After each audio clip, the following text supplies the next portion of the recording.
Lepo pozdravljeni. Občina Sevnica v novembru praznuje svoj občinski praznik, ob čemer potekajo številne prireditve in dogodki. Osrednji je seveda slavnostna seja. Slavnostni govornik je bil veleposlanik Republike Slovenije v Zvezni republiki Nemčiji, Franc But.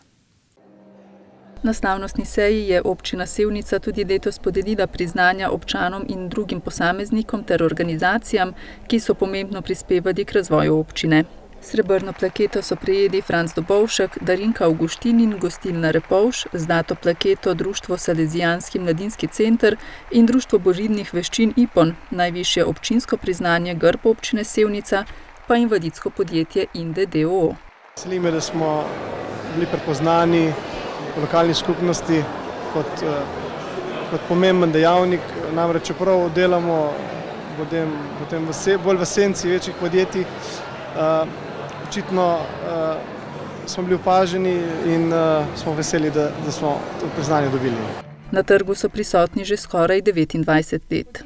Naše podjetje je sestavljeno dejansko iz treh skupin, bi lahko rekel. Glavno je podjetje Inde, v kateri zaposlujemo skoraj 90 ljudi, od tega večinoma invalidov. Potem naša druga veja je zavod Inde Posavje, v kateri zaposlujemo 11 ljudi.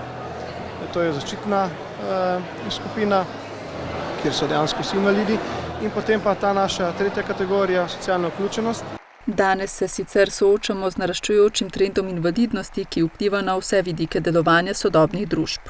Povečuje se število invalidov, težko bi procentualno to rekel, ampak dejansko ali temu kriv tempo življenja, ki ga imamo, in res, da nastajajo nove oblike invalidnosti, ki jih mogoče danes še ne govorimo o njih, od izgorelosti in tako naprej. To so nove oblike invalidnosti, ki jih danes ne rečemo invalidnost, ampak žal pa najbrž v bodoče bomo tudi o tem morali zagovoriti. Občinski praznik je tudi čas za analizo dela v preteklem letu. Župan Srečko Ocvirk je ob tem poudaril, da je bilo v tem času veliko doseženega, torej od ureditev, ki zagotavljajo normalen potek vsakdanjega življenja občanov, do tistih razvojnih projektov, ki bodo na življenje in delo vplivali še vrsto let.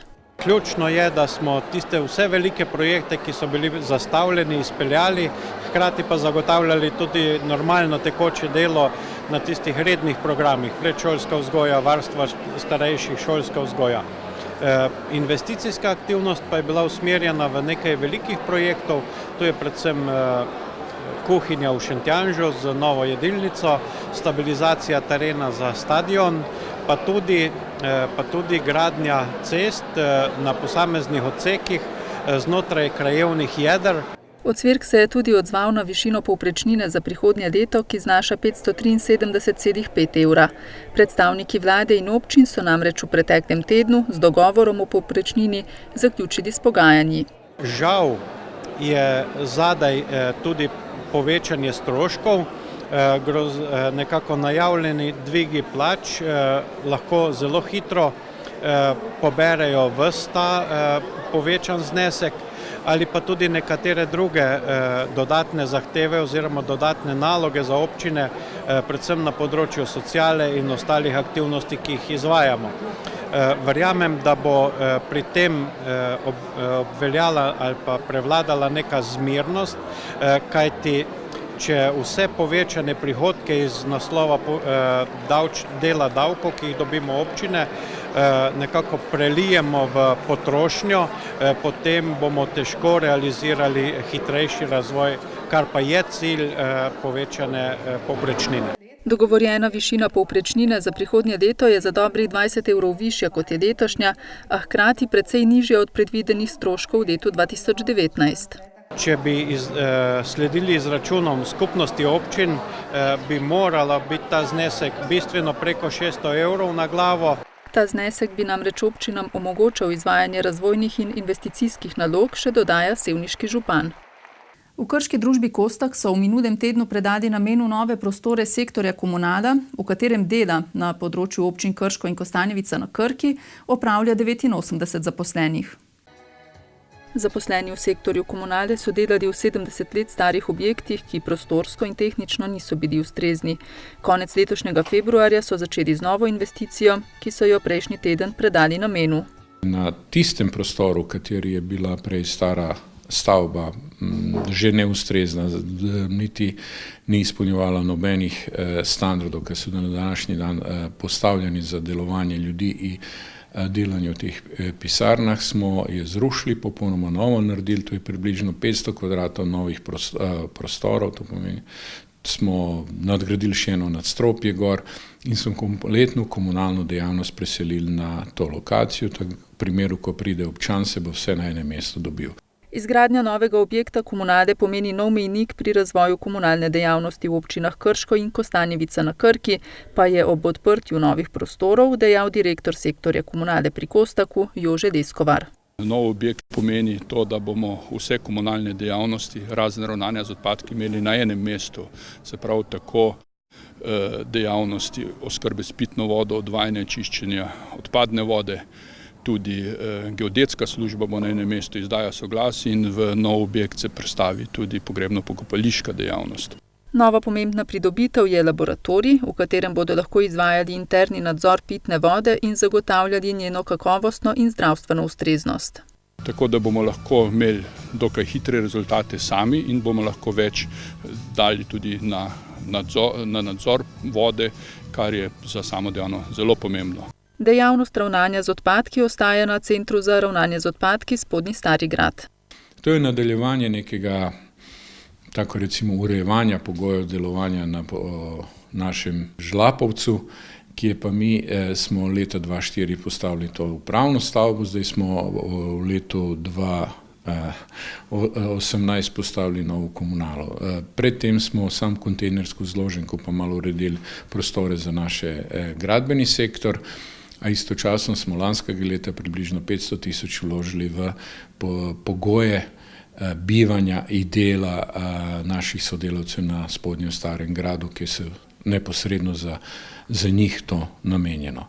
V naslednjem letu načrtujejo še ureditev prostorov v Žadovinku, ki bi preselili gospodarske javne službe, kolektivne rabe, vzdrževalce cest in ostale stvari, ki bi pa za njih tudi uredili ustrezne prostore, lokacije, parkinge in na ta način zaključili to prenovo Kostaka kot komunalnega podjetja, katero v tem prostoru dela.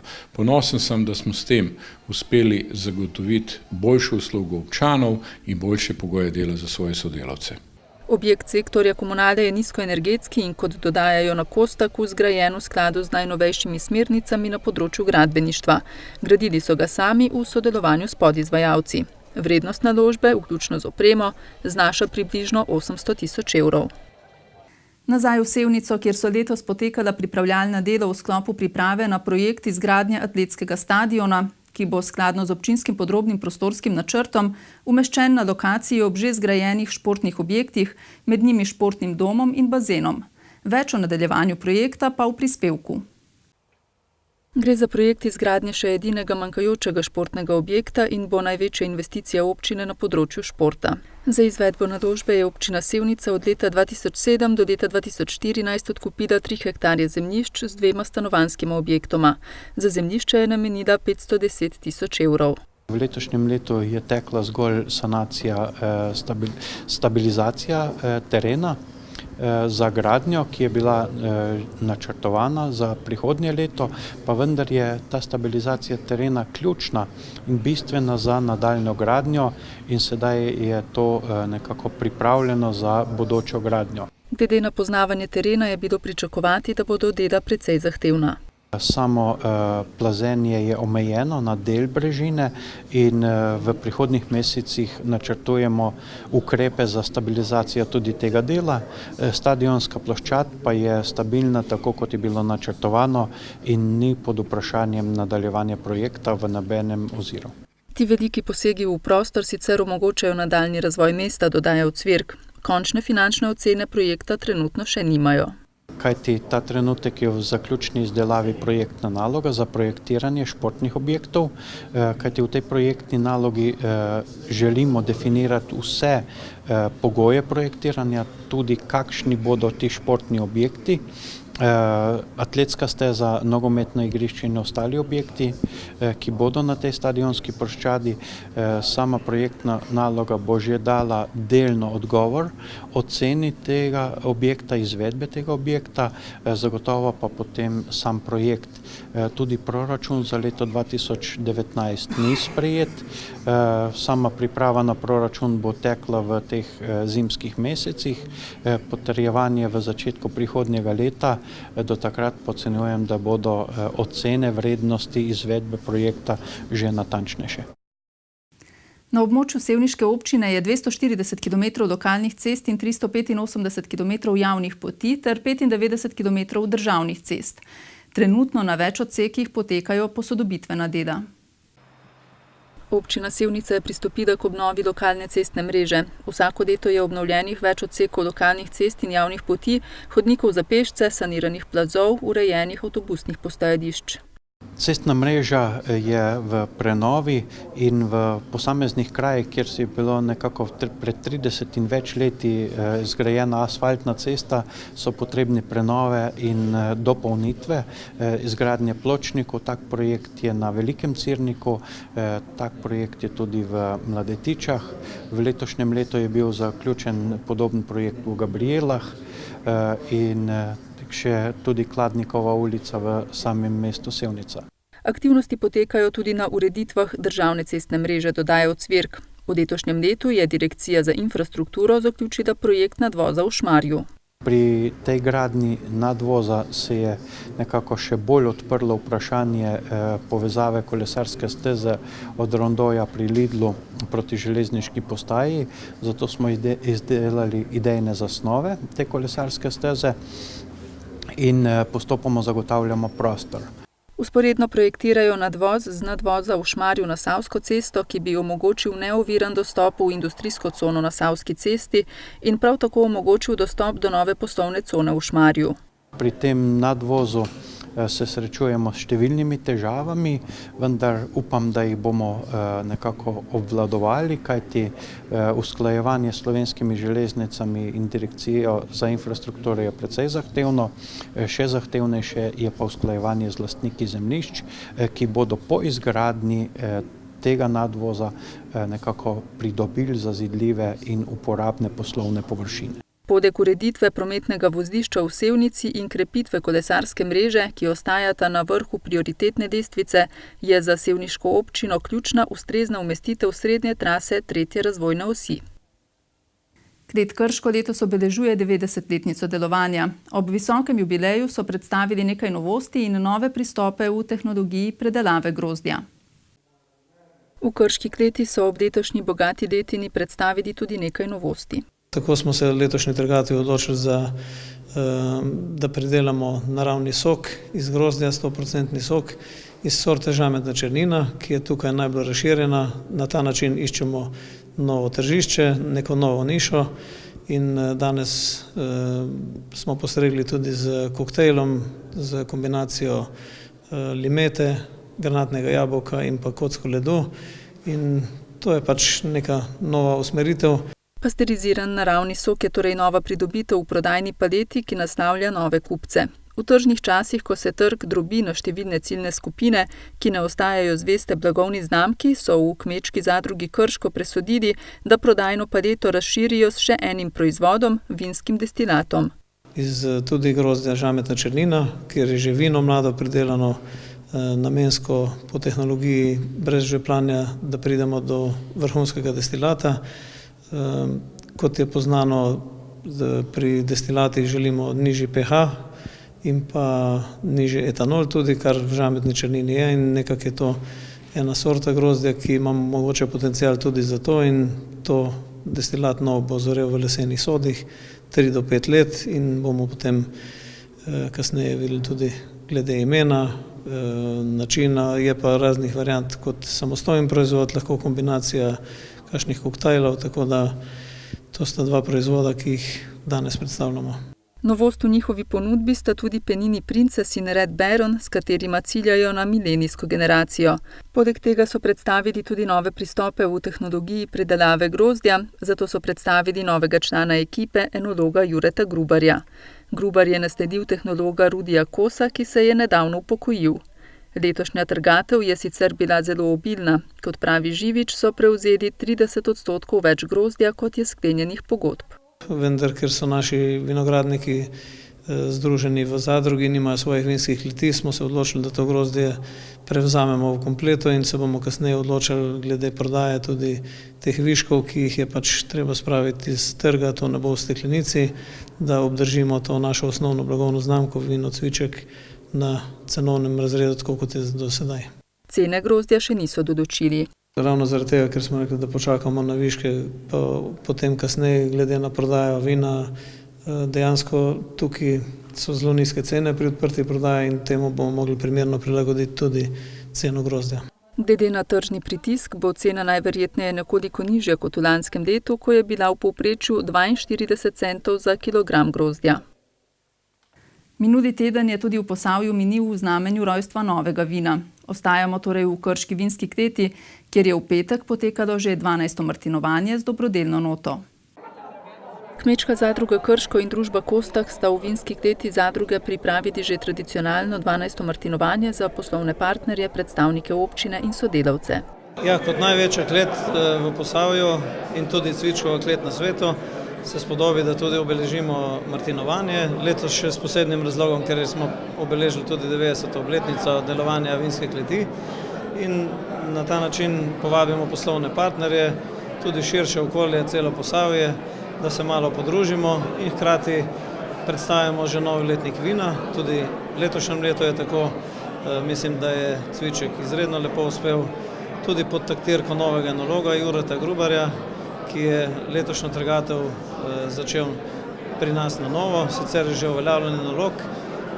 Rudi Kos pa se je upokojil, naš dolgoletni enolog, tako da danes izkoriščamo tudi to priliko, da se njemu zahvalimo in pa damo priložnost tudi mladim. Danes proslavljamo najlepši praznik v Sloveniji. To je praznik z ničem obremenjen, praznik dobrih ljudi, dobrodelnih namenov in nekje približujemo se tistem čarobnem času pred novim letom. Vsako leto skupaj z Krško kletjo organiziramo to proslavo, kjer se dobimo vsi tisti, kateri so na tem področju sodelovali z nami ali pa z Krško kletjo in se spomnimo, kaj smo vse dobrega naredili. Dogodek je bil tudi letos dobrodelno obarvan. Organizatorja sta donacijo v višini 5000 evrov namenila družini Ferdin iz Dolenjega Leskovca pri Brestanici, kateri je požar pred mesecem dni povsem uničil hišo. Sicer pa je martinovo tudi čas nekakšne inventure. Načrtov za prihodnost je veliko, pravi Živič, vendar se kot zadruga, ki uresničuje širše interese, vedno odločijo za nekoliko varnejšo pot. Pri vinski zgodbi že od dolgo časa govorimo o urejenosti trga, kar pomeni, da tisti, ki prodaja vino, bi mogel imeti firmo, se pravi, da je to dopolnilna dejavnost in na ta način ohranjamo vinsko branžo, vinogradnike, da bodo obdelovali grozdje, čeprav je včasih napačno razumljeno, da pač veliki in mali ne moramo sodelovati, ampak mislim, da delamo vsi v prid vinogradnika, te kulture slovenske in mi vedno vztrajamo na tem, da je to širši interes oziroma vloga naše zadruge. Kmečka zadruga Krško namreč danes združuje 221 članov, sicer pa imajo 17 zaposlenih in letno realizirajo približno 2,5 milijona evrov.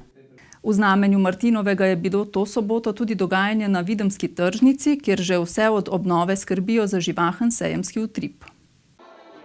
Martinov sejem je tudi letos privabil številne obiskovalce, ki so se lahko sprehodili med stojnicami različnih društev, kmetij in drugih ponudnikov domačih izdelkov.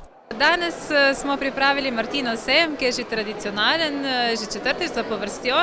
Tematika je naravnana na Martinov praznik, se pravi, da smo povabili tudi vinarje, vinogradniško društvo Sremič, društvo kmetic Krško, pridružila se nam je tudi folklora iz Senovega. Ker pa je jesen pravi čas za nabiranje plodov in je narava z njimi najradodarnejša v tem letnem času, se je na sejmu z gobarsko razstavo tudi letos predstavilo Kozjansko gobarsko društvo. Gobari so pripravili že tradicionalno razstavo, ki jo vsako leto pripravijo, zraven pa še tudi gobova juha, ki je zelo posebna, ker je iz toliko vrst gob. Gobari so prav tako predstavili užitnost, neužitnost ali strupenost gob ter obiskovalce poučili o njihovi uporabnosti. Drugače smo pa pripravili tudi delavnice za otroke. Tokrat smo malo začinili pa s to Martinovo tematiko, se pravi, da imamo na voljo, da otroci lahko pišejo z gosjimi oziroma puranjimi peresi pa tušem. In tudi ene izdelke lahko pripravljajo iz tuša, tako kot se je pač včasih pripravljalo. Ustvarjalne delavnice so sicer vedno dobro obiskane. Otroci se vedno radi udeležujejo naših delavnic, ker so pač nekaj posebnega, vedno so z naravnih materialov, imamo tudi pridne animatorke, tako da imamo kar obiskane delavnice. Tematski sejmi, ki jih pripravljajo na Videmski tržnici, so doživeli dober sprejem med obiskovalci, ki bodo kmalu imeli priložnost za ponovni obisk. Že 1. decembra namreč pripravljajo Miklavževega. Zdaj pa v Globoko, kjer so pripravili sprejem za ekipo Društva borilnih veščin Katana, ki se je z Evropskega prvenstva za kadete in mladince v džudžicu, ki je konec oktobra potekalo v Bologni, vrnila z naslovom prvakinj in s 5. mestom. Evropski prvakinji sta postali Maruša Rus in Jedrt Jevševar v kategoriji duo dekleta do 18 let. To je v bistvu prvi naš večji dosežek. Mi smo zelo vesele in tudi vsi naši trenerji. To je zelo velik pomen, kajti to pomeni, da v klubu, ki obstaja že 20 let, negujemo neko tradicijo, ki jo peljemo skozi čas in vedno mlajši prihajajo, vedno dopolnjujemo te uspehe. To je za klub velikega pomena, saj tako dobivamo tako na prepoznavnosti doma kot v tujini. Maruša in Jedrt sta na Evropsko prvenstvo odšli zelo osredotočeni in z veliko željo po zmagi. Suvereno sta premagali nasprotnici iz Belgije in Grčije. Nato sta se v polfinalu pomerili še z drugim grškim parom in se prebili v finale, kjer pa sta ju čakali stari znanki iz Nizozemske. Pred dekleti je sicer prelomnica. V naslednjem letu bosta namreč dopolnili 18 let in bosta kandidatki za mladinsko selekcijo. Da bosta nastopila v bistvu v mladinski kategoriji in pa potem kasneje tudi v članski, ker kot mladinec lahko nastopiš tudi v članski kategoriji. Sedaj na mednarodnem nivoju, tako da lahko vsaka reprezentanca pošlje po 2 predstavnika v vsaki kategoriji, tako da če se bodo naše punce dobro odrezale, se lahko tudi nadejamo, da bodo nastopile tudi v članskih izbrani vrsti, kar je pa še potem dodatni motiv.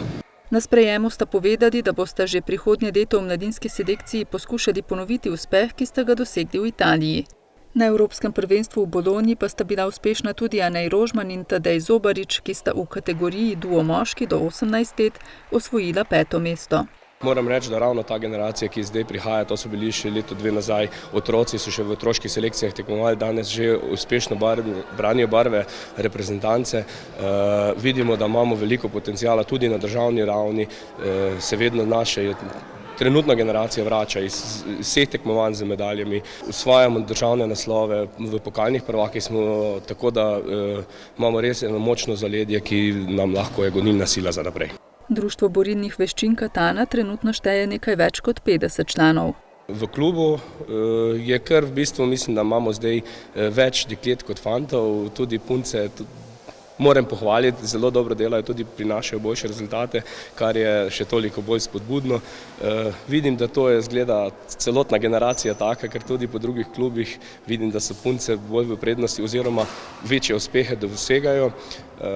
Ne smemo pa pozabiti na fante. Fantov je seveda še vedno veliko, bolj močna konkurenca med fanti, ampak naši delajo vrhunsko tudi na tem področju. Treningi potekajo v dvorani osnovne šole Globoko in s pogoji so načeloma zadovoljni, dodaja Žerjav. Želijo si le kakšne trenerske okrepitve.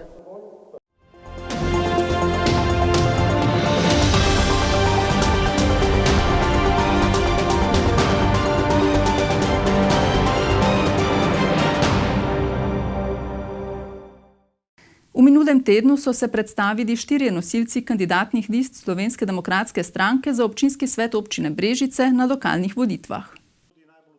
Program so podrobneje predstavili Andrej Vizjak, Aleksander Gajski, Ivan Molan in Katja Čanžar. Vizjak, sicer nosilec liste v prvi volilni enoti, je dejal, da kandidati prinašajo različne izkušnje in znanja, listo pa povezuje želja po sodelovanju za nadaljnji razvoj. Lista Slovenske demokratske stranke je popolna, skratka 30 kandidatov za 30 mest. Pri tem smo predvsem iskali ravnoteženost med izkušnjami, mladostjo, zagnanostjo, energijo, niso nujne strankarske preference, važno je, da želijo ljudje delati, da želijo ljudje sodelovati in da tudi vedo, kar je v njihovem kraju najpomembnejše za razvoj. Vizjak je ob tem še dodal, da računajo na nekoliko izboljšan rezultat v primerjavi z volitvami leta 2014. Načrtujejo namreč izvolitev 10 do 12 svetnikov. Za konec pa znova v Krško oziroma na Videmsko tržnico, kjer so se predstavili kandidati liste socialnih demokratov za občinski svet občine Krško ter predstavili programska izhodišča po posameznih vodilnih enotah. Na novinarski konferenci so programska izhodišča podrobneje predstavili Nataša Šerbec, Anton Petrovič, Anton Podgoršek in Boštjan Arh, sicer 4 od 5 nosilcev list stranke. Nosilka liste SD v 3. vodilni enoti je dejala, da se osredotočajo na več področij. Tako na področja potreb mladih družin, rekreacijskih površin, prometne problematike, potem tudi pomišljamo na potrebe parkov za male živali, potem protihrupne ograje, seveda ljudje morajo živeti ob železnici in živeti z železnico. Potem se osredotočamo tudi na predvsem problematiko, o katerem je bilo tudi zadnje čase pisano, praga revščine. Predvsem predlagamo ustanovitev lokalne trgovine za socialno šibkejše, ki pa ni samo vzdržen sistem, ker je to potrebno seveda financirati, kajti hrane in viškov hrane je v lokalnem okolju dovolj in menimo, da bi bilo to eden od pristopov k reševanju praga revščine. Šerpčeva meni, da je potrebno več delati na preventivnih programih. Predvsem veliko je debelosti med otroki, veliko je bolezni, po najvišji stopni smo po boleznih raka in pa ožilja, tako da res je treba na tem področju, predvsem na preventivnih programih, ki jih lahko v lokalnem okolju izvajamo. Socialne demokrate so v iztekajočem se mandatu v občinskem svetu občine Krško zastopali 3 člani. Zdaj s precej pomlajeno ekipo ciljajo na 5 mest. Pred lokalnimi volitvami 18. novembra smo na Ansat TV pripravili soočenja županskih kandidatov občin Krško in Brežice. Soočenja kandidatov za župana občine Krško sledi takoj po Posavskem tedniku, zato ostanite z nami. Jutri ob 20. uri pa vabljeni k ogledu soočenja kandidatov za župana občine Brežice. S tem povabilom pa tudi zaključujemo tokratni Posavski tednik. V vašo družbo se ponovno vrnemo čez teden dni, do takrat pa hvala za pozornost in nasvidenje.